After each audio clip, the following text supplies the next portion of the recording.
Desenrolhando Podcast. O mundo do vinho sem enrolação. Oi, gente! Tudo bom? Estamos aqui para mais uma Oi, gente! Tudo bem?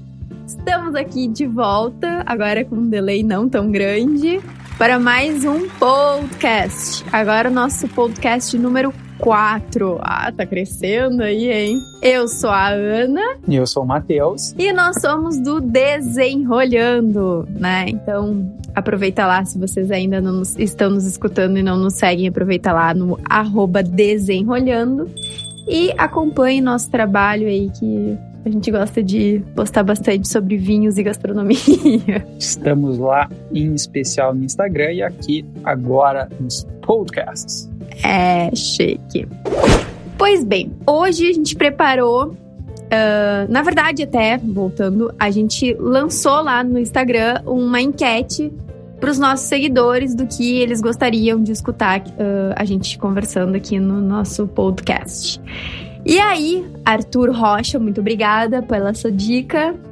Ele deu uma ideia pra gente falar sobre um ice. Ele teve no Canadá e tal. E aí viu os vinhos chamados Ice Wine. Aí ele, o que é isso e tal. E aí ele pediu pra gente vir aqui explicar pra vocês o que é Ice Wine. E aí a gente já aproveitou e resolveu pegar alguns outros vinhos diferentes, né? Afinal de contas, vinho de gelo, que história é essa? E contar um pouquinho sobre vinhos um pouco diferentes, fora do normal, esquisitos, que saem do comum, daquela ideia normal de fazer vinho, para contar algumas outras histórias aí para vocês. E a gente não pode começar por outra coisa que não seja a dica do Arthur, que é o tal do vinho congelado. Que história é essa, Aninha? Pois é, né, gente? Então, o Ice Wine, ele é um vinho produzido... Ele é produzido com a uva congelada, né? Então, a colheita, na verdade, ela é feita quando a uva ela está congelada. Por isso, o Ice Wine. E aí, vocês já conseguem imaginar que ela não pode acontecer em qualquer lugar do mundo, né, gente? Porque a ideia é que tu não vai levar um refrigerador e colocar na videira lá para congelar a uva. Normalmente vai ser em regiões frias. E aí já ficou uma dica disso quando a gente comentou que o Arthur estava no Canadá. E exatamente o Canadá é um dos principais produtores de ice wine do mundo. Eles têm videiras que são de regiões muito frias e dependendo do momento, depois da colheita, né? Ou melhor, depois da colheita não, né? Espera-se maturar bem a uva, deixa-se a uva por um tempo maior na videira e quando cai a temperatura, essa uva congela. E eles passam a buscar as uvas já congeladas. Exatamente. Então, a região que normalmente produz é o Canadá, na Alemanha, na Áustria e na Suíça, né? Mas a gente também teve, eu ia dizer ano passado, mas não, foi ano retrasado, né? Passou muito rápido. Na nossa visita em Mendoza, a gente visitou a bodega... eu sempre... Eu vou ajudar ela, porque ela já travou 3 vezes tentando falar antes, tá? Peraí, deixa eu falar pra Velasco... Não vai dar. Belasco de Baquedano. E na Belasco de Baquedano eles já fizeram um vinho ice wine, né? Um vinho de gelo, de uva congelada, em algumas oportunidades, né? Repita 3 vezes Belasco de Baquedano. Repita 3 vezes, não sai nem a primeira. Belasco de Baquedano. Pessoal, muito gente boa, a gente até fez uma live com eles um tempo atrás. É verdade. Durante essa maluca pandemia que a gente está vivendo. E o bacana, até para falar mais um pouco sobre o ice wine, né? É que eles deixam maturar a uva. E como eles pegam ela congelada, ela fica muito concentrada. E eles vão espremer essa uva ainda congelada. Então, sai um suco muito concentrado. E que vai dar origem a um vinho doce, né? Um vinho de sobremesa, com uma boa acidez. E uma coisa interessante, que é muito raro de acontecer, até onde eu sei, teve uma colheita, uma vinícola no Brasil já fez um vinho de gelo, um ice wine, em Santa Catarina. Vinícola Pericó tem um vinho que foi produzido em uma situação muito rara lá em São Joaquim. Claro, não que seja raro ter neve em São Joaquim, né, ou temperaturas muito frias, mas de conseguir, durante o período da vindima, ter temperaturas tão baixas a ponto de congelar o vinho. Então, Arthur, tá aí a explicação do tal vinho de gelo. Aproveitando, vamos fazer um jabazinho aqui, né? Lucas é meu primo que tá lá no Canadá. Quando vier de lá, eu tô te devendo um churrasco. Tu só entra aqui pro churrasco se tiver um Ice Wine debaixo do braço, tá? Fica a dica.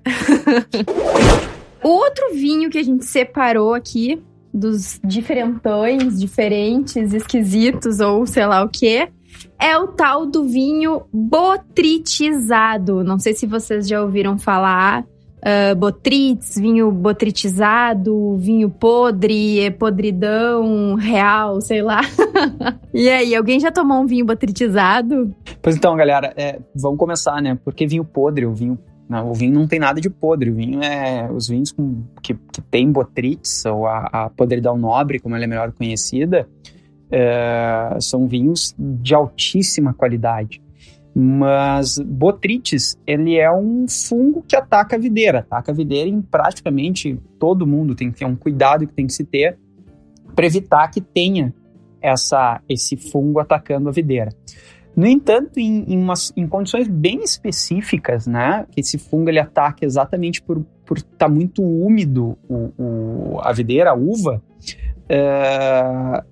em situações, como eu disse, bem específicas, em que esse fungo ele ataca a videira, no entanto ele não apodrece, porque ele pega um período de umidade, em que faz com que o fungo apareça e ataque a uva, né? Mas depois, em um outro momento do dia, há uma temperatura um pouco mais quente e seca que não deixa apodrecer.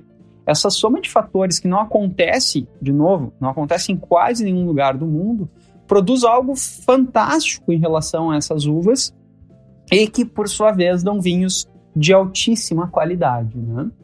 Trabalha bastante com açúcar e acidez, né? E também é um vinho de sobremesa. Isso. Qual é a grande questão? Não sei se aí vocês já devem ter percebido, né? Pensem em qualquer fruta que vocês tenham comido. Vamos lá, um morango, por exemplo. Quando a gente pega ele mais verde, a gente sente ele mais ácido. Quando ele amadurece, ele perde um pouco dessa acidez e a gente sente mais doçura, né? A mesma coisa acontece com as uvas.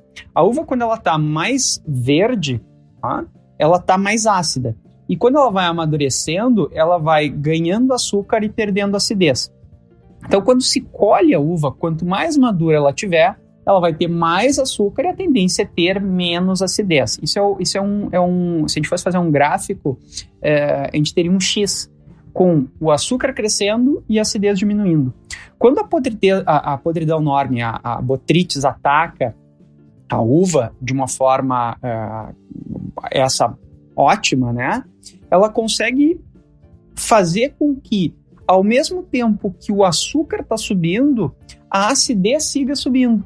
E aí eu tenho uma fruta que tem um açúcar alto e uma acidez alta. E isso faz com que eu consiga produzir um vinho doce, extremamente doce, com um nível de doçura muito elevado, mas muito equilibrado, muito agradável em boca, porque a acidez também é alta.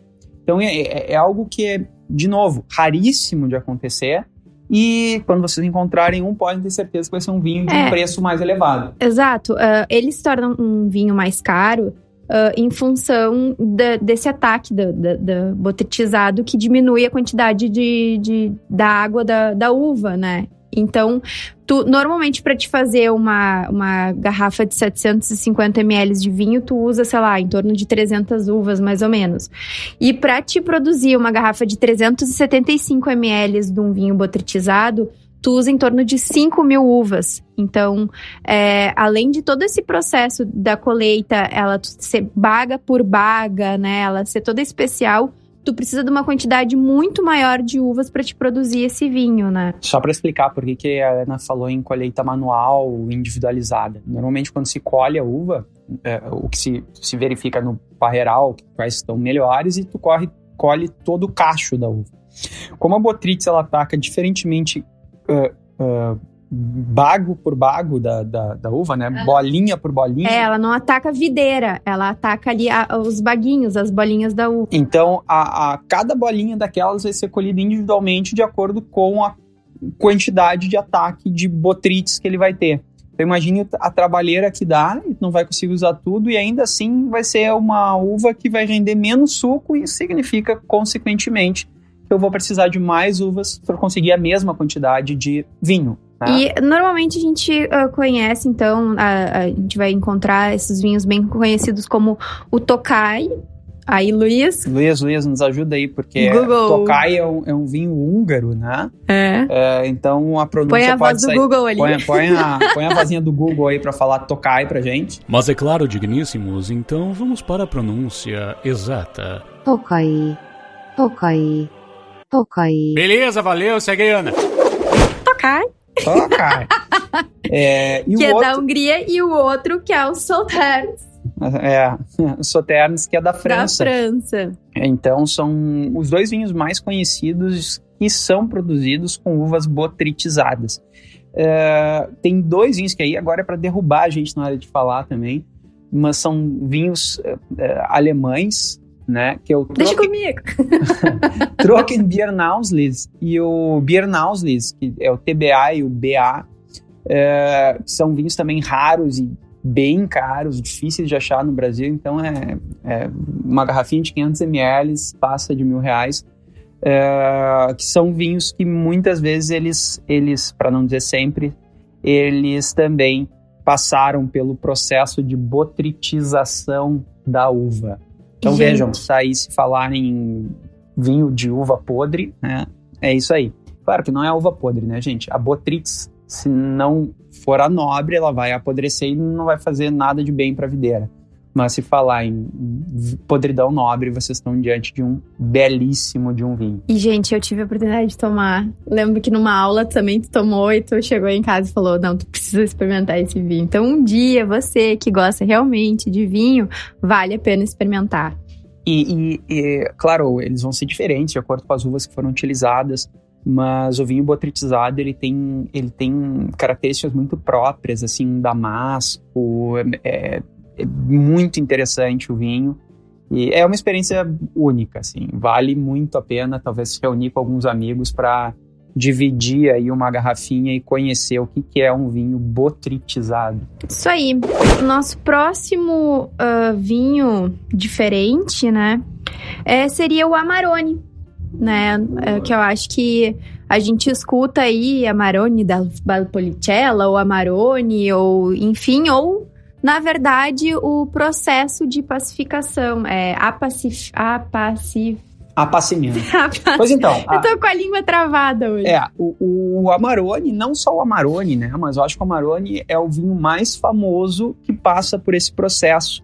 E é um processo que diferencia ele e coloca nessa ideia de vinhos diferentes, ou vinhos esquisitos, que às vezes talvez as pessoas nem saibam, né?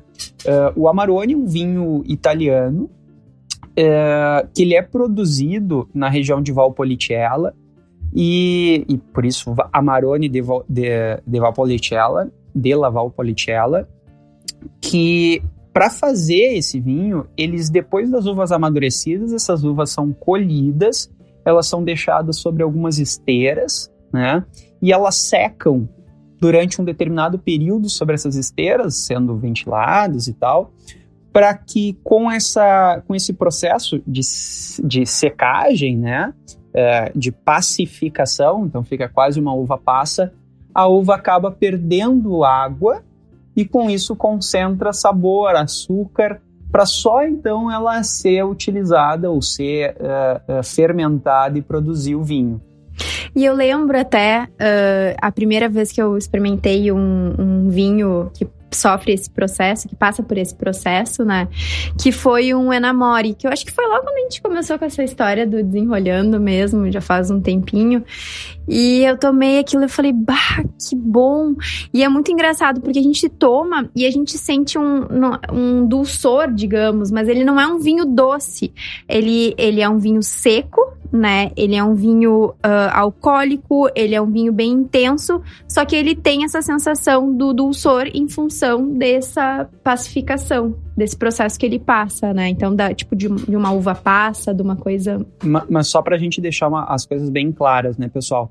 Amarone é um vinho que é produzido em Valpolicella, na Itália, que é feito com o processo de pacificação, né? São utilizadas basicamente 3 uvas, que é Corvina, Rondinella e Molinara, mas é Amarone aquele produzido em Valpolicella, certo?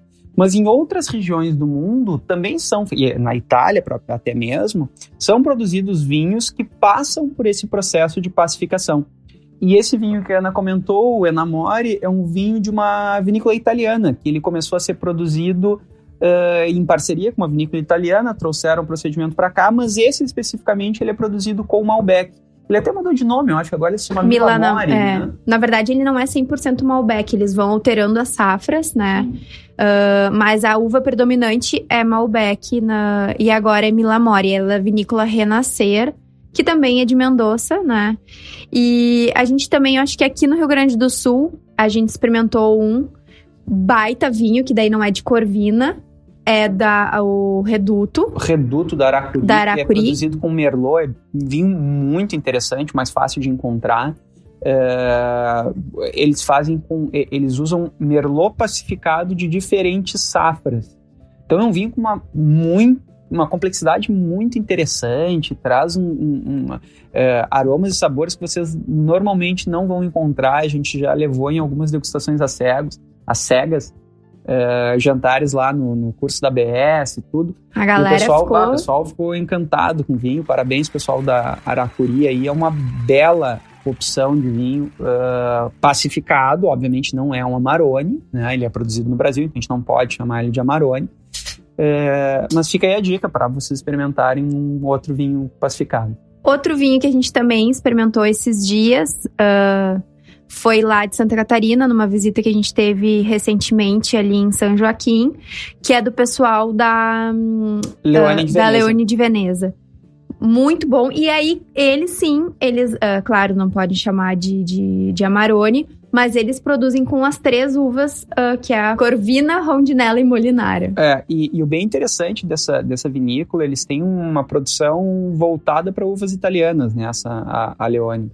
Então, você vai encontrar outros vinhos deles, tipo Montepulciano, tem um Montepulciano fantástico. Quem tiver a oportunidade de experimentar, vai atrás, que é o Mastino, muito bom. E esse vinho, o estilo Amarone deles, é um vinho que, olha, a gente conseguiu, assim, implorando para a enóloga, para ela nos dar uma tacinha lá no dia, porque é um vinho que eles produzem uma barrica desse vinho, e até onde a gente sabe, aqui no Brasil, pelo menos, é o único pacificado em que realmente é utilizado. Molinara, Rondinella e Corvina. Então, fica a dica aí. E eu acho que é esse que tem lista de espera, né? Esse aí que é o que tem lista de espera. Termina eles nem chegam a colocar no mercado. Eles não lançam, já vende antes de lançar, né? Exatamente. Eu acho que agora a gente tem um vinho, assim, que ele meio que tá na moda, que a gente escuta bastante, e que eu acho que também causa um pouco de dúvida, né? O pessoal meio que se pergunta, que é o famoso vinho laranja.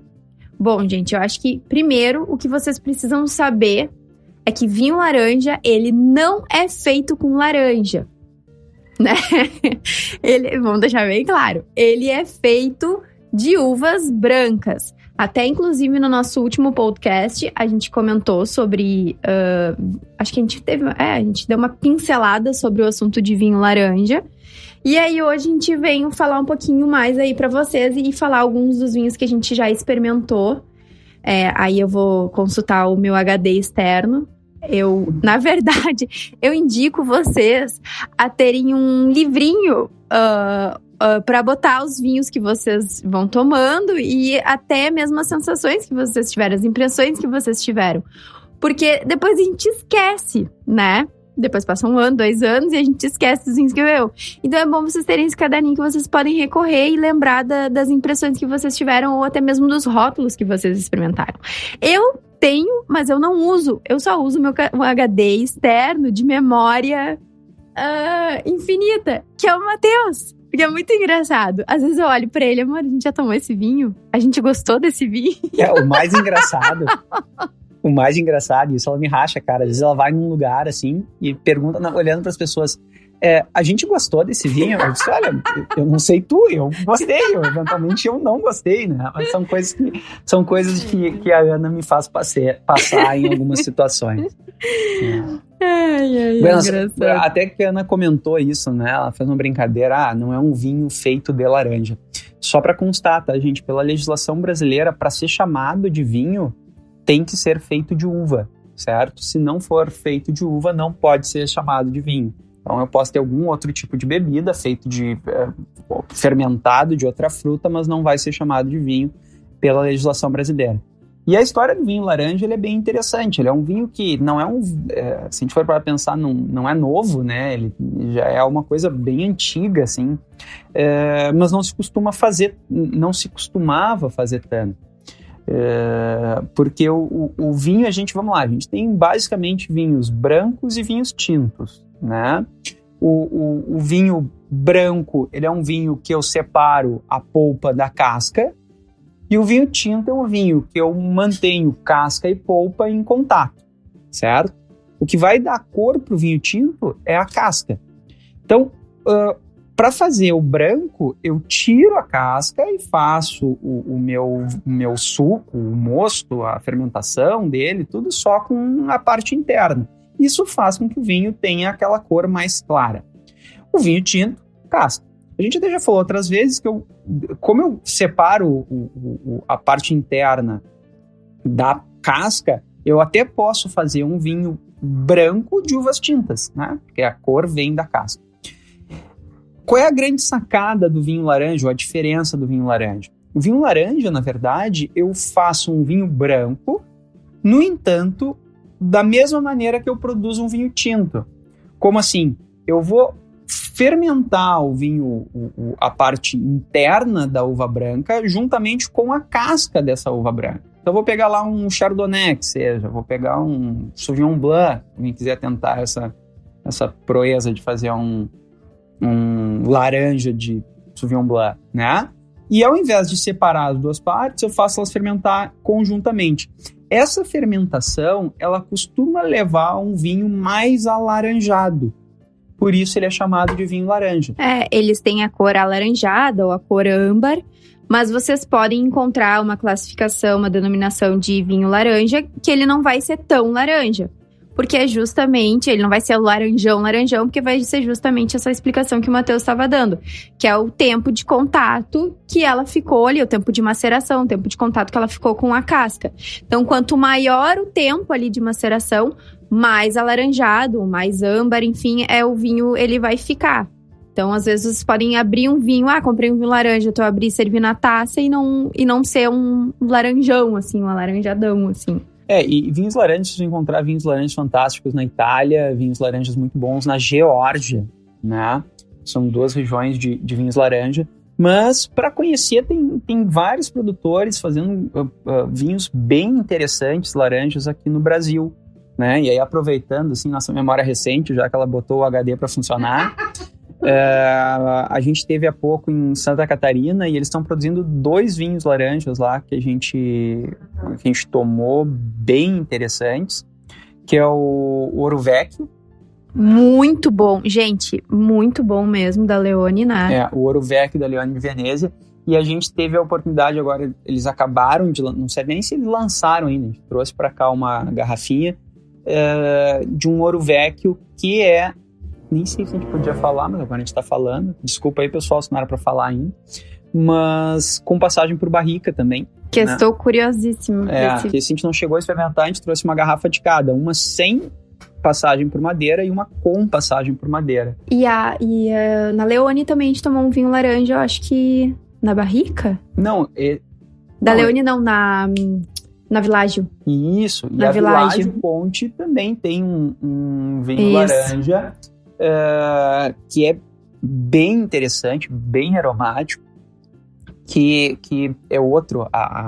Tanto Világio Conte quanto Leone de Venezia são 2 vinícolas que ficam em São Joaquim ali, né? Então, e as duas são bem interessantes a história das duas vinícolas, até os São proprietários amigos. delas são ex-colegas de empresa, e as duas focam em uvas italianas, tanto a Leone quanto a Villaggio Conti. E as duas têm esses vinhos laranjas que valem a pena conhecer. Mas não para por aí, a gente tem outros vinhos laranjas bem interessantes, também aqui no Rio Grande do Sul, por exemplo, né? Aqui no Rio Grande do Sul a gente tem vinhos laranjas bem interessantes da Era dos Ventos, tá? Era dos Ventos ali do pessoal da Valontano também. Tem um vinho que é feito de uma uva, também, olha que interessante, uma uva italiana muito pouco utilizada, muito pouco conhecida, difundida, até dizem que era uma uva que estava meio que quase extinta, que é a tal da Peverella, da Era dos Ventos. Foi um vinho bem premiado, assim, o Descorchados já destacou uma série de vezes. Tem até um espumante de vinho de laranja, né? Ou seja, com essa produção da própria Era dos Ventos. E tem um outro, né? Um outro espumante, esse mais fácil de encontrar, você encontra nos mercados também. Que acho que a gente até comentou, né? Da Cave Gás. Exatamente. A gente experimentou e ficou muito legal o resultado. Acho que a gente até já comprou e já tomou o nosso exemplar. Já tomamos, já provamos, já postamos. Então, querem dar uma olhadinha, procura lá no nosso Instagram. Tem essa postagem Cave Gás, Cave Amadeu Laranja. Cave Amadeu Laranja. E é um vinho, é um espumante, vamos lá, deve estar na faixa dos 70, 80 reais, dependendo do lugar onde vocês estiverem, às vezes até um pouquinho menos. E é um espumante muito bom e, além de tudo isso, vale pela experiência de conhecer. Lembrando, né, esses vinhos laranjas, ele vai ser um vinho que ele vai ter um pouco mais de estrutura, um pouco mais de corpo do que a média dos vinhos brancos, né, gente? Exatamente por ter esse contato com as cascas aí. Ele é rico em aroma, em sabor, exatamente. Né? Que dá um pouquinho em relação a essa questão das cascas, o contato das cascas. Acho que é isso aí, né? É isso? Falamos, acho que bastante coisa interessante. Quer dizer, se é interessante, eu não sei. Eles vão ter que dizer. A gente, obviamente, achou interessante, por isso que a gente fez, né? Gente, muito obrigada por ter nos escutado até aqui. A gente tá adorando a participação de vocês lá no Instagram. Então, o feedback de vocês é muito importante. Vão lá, nos digam lá os assuntos que vocês gostariam que a gente debatesse. A gente já tem várias pautas, porque o pessoal botou lá, nos bombardeou, foi bem legal, a gente adorou.